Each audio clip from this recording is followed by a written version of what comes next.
Mhuri yeZimbabwe hazvina kumira zvakanaka. Ndadzoka zvekare panapa paita breaking news. Pane nyaya hombe iri pano yatiri kuona iri kutenderera. Saka tati tidarike nepanapa, unganai, huyai titaurirane tionesane zvinhu zviripo zviri kutaurika iko zvinezvi. Mastreets akatsamwa, mastreets ane hasha. Nyaya iripo iri kunzi breaking news, President ED threatened to resign last Sunday amid massive 2030 resistance as divisions in the party system reaches an alarming level. He said he fears 2017 repeat after a serious fallout with war veterans due to his failure to combat corruption among other reasons. Ndo nyaya itorimo mudariro iko zvino, hama dzadiwa.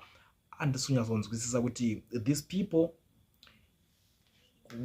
kuti nyaya yavari kutaura iyi vanyatsori pachokwadi kana kuti chi, because at the end of the day munoziziva kuti inini handidi vanhu vanotamba nema-emotions evanhu. So vakataura something vanhu vobva vamhanya vachiti zvakuda kuitika, because munoziva mese meme kuti it's good news kuvanhu vakawanda vemuZimbabwe ende inews dzekuti dzine dzakamirirwa naeveryone. But chinozoita kuti tuve nenyaya idzi ndechekuti there can't be smoke without fire, and we all know kuti hakuna munhu ane zvivindi zvekubuda papublic achitaura mashoko akadaro against ZANU-PF kana kuti anobuda achinyebera ZANU-PF. Why?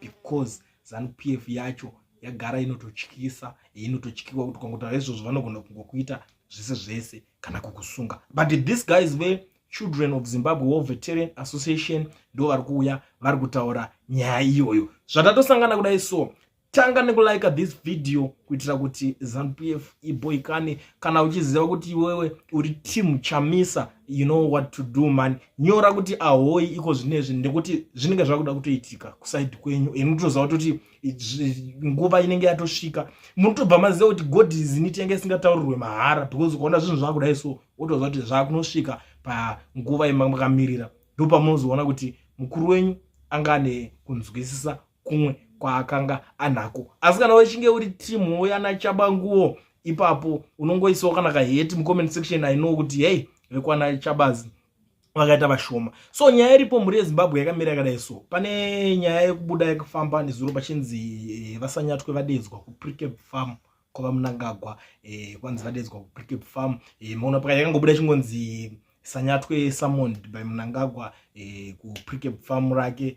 Vachinotaurana nyaya dzavaitaurana ikoko. Takazoona kwainga kwakutaura kunzi vasanyatwe fanira vange vari panapa vachipewa malast respect uko kwaivigwa vashinga Dube vaya.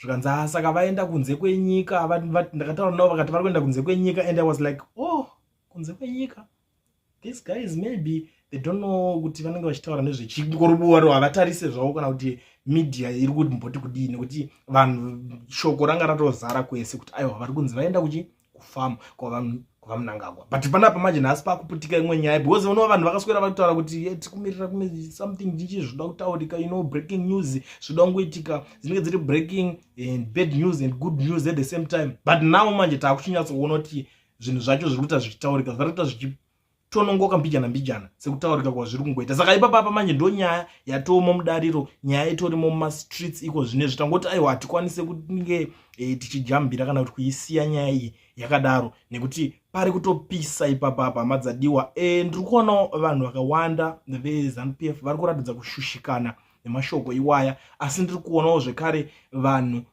veopposition, vemabato akasiyana-siyana eopposition, vetriple C, vekuMDC yakasara naNgonzora, vamwewo vanofamba naAdvocate Nelson Chamisa. Pari kutokandirana mashoko akasiyana-siyana. Umwe ari kuti your lies are fast becoming a security threat to our peaceful nation, stop it. Mumwe munhu from ZANU-PF ari kutaura achitraya kuda kuno tsurana nemunhu abudisa nyaya yakati nesource yevakomana vechildren of Zimbabwe War Veteran Association. Umwe ari kuti you would think combating corruption is very hard because there are no police to arrest or jails for imprisonment. They have political activists in jail for 4 months now for no reason. Why can't they throw corruption senior government officials who actually have cases in jail.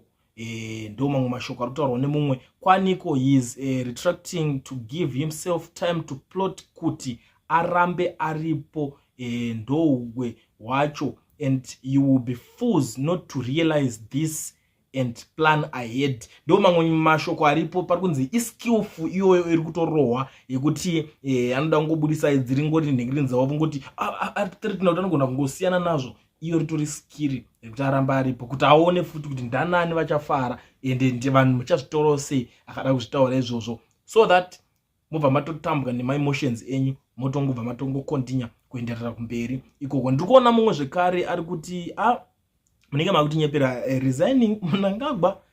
If it's true then it was just a tactic as usual. Ndo mamwe mashoko ari kutaurwa nevamwe vari kushinga kuti aiwa vapfana imi muri kuwanza zvinodhaka, wai muri kutaura zvinhu zvakadai so muda kuvhundutsa vanhu kuti vanhu vafare mahara. It's like vanhu vari ku sekutaura ndambozviita kuti vanhu vakaita kuunganira nyaya iyoyi iko zvinezvi vanhu varimo mumakona kona akasiyana siyana. Inyaya iri kutaurwa iri kupisa. Ende ndatomboona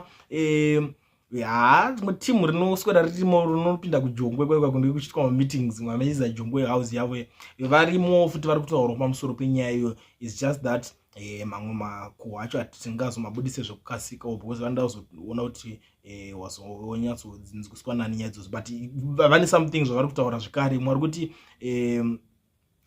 he failure to combat corruption. You mean corruption combating another corruption? These war veterans need to be serious. Ndo mamwe mashoko aripo kuti aiwa gaveti serious neupenyu. Now all of things, nothing makes ED retire unless it's a coup again. Ndaseka hangu apakaipa madzadiwa. Mwari kunzi aiwa iwe na chef chamisa nyaya yekuti nyeberaka apa mese muri kutumwa nezano. Ndo mamwe mashoko aripo ari kutaurwa nevamwe. I don't know kuti chamisa ari kuzopindawo pape panyaya idzodzo. Inini chandinongoziva ndechekuti paangatozonza apinda anenge anokwanisa kuwana mukana wekugaina ground kana zvinhu izvozvo zvaita sei zvaitika since pari kungonzi this one is threatening to resign. Mwari kuti I like the diction threaten to resign. If your wife threatens to leave and sees a smile on your face, she will castigate you and even tease you to say, if you thought I was serious, you still to find another me, nothing to rejoice in his threat. Mamwe mashoko ari kutaurwa nevamwe kuti hatina chekumbocelebrate abapa zvinhu zviri kutaurwa pamathreats acho iwayo ari kunzi threat hatitorina chekucelebrate nekutoti tinge tichida kuti zviitike nekuti vamwe vanotombozviita hanzi kana makarorara rungonongonzwa kungadzwa kwa kuti ndada kumboenda kumba kwedu uzoona kuti akutaura kuti ngofunga kuti ndichaenda handisi kuenda zvangu. Mwari kuti no human can rig God. Zimbabweans are praying for Mnangagwa death like today. That animal must sent to hell. Mamwe mashoko ari kutaurwawo nevamwe sekutaura kwandambozviita kuti vanhu vakasangana vekuZANU-PF nevekuopposition vari kubatirana pamwe chete panyayo. Umwe wari kuti not in Southern Africa. How will be the first to do that and prove Americans and British be an African hero? Otherwise, they have a record of holding on to power until they die. So I didn't swallow your news. You can fool others, not all of us. If you want a civil war, touch the might ED. That man is not cheap and possesses a radical mind. He controls the defense, CIO, MID, all security apparatus. He is brave among the brave. Try him. Ndo mamwe mashoko ari kubuda. If you want civil war, naye imbozvitry muone. Ndo mamwe mashoko aripo. Wakomana vacho vakaita kutsamwa ino vanhu vari kutaura zvakasiyana siyana. Mwari kuti threaten to resign. Why should he threaten? He must resign, man. No one cares. Hatimude isu. Ndo mamwe mashoko ari kuzotaurwa nevamwe. Zvizhinji zviri kutaurika pamusoro penyaya iyoyo kunzi aiwa zvekuti ari kuda kuthreatena kuda kusiya ngaangosiya akanyarara because ndo nyaya iripo. I understand kuti imimi mune mamwe maonero enyu nemafungiro enyu panyaya iyoyo yekuti ari kunzi anoda kuthreatena kuda kunosiya. ndoitenge takamirira kuti tinyazonzwisisa. The comment section is open. You can tell me what you think. Tichinzwawo kuti imimi munoionawo sei nyaya, but sekutaura kwandambozviita kuti kana uchinge uri team Chamisa, the comment section is open.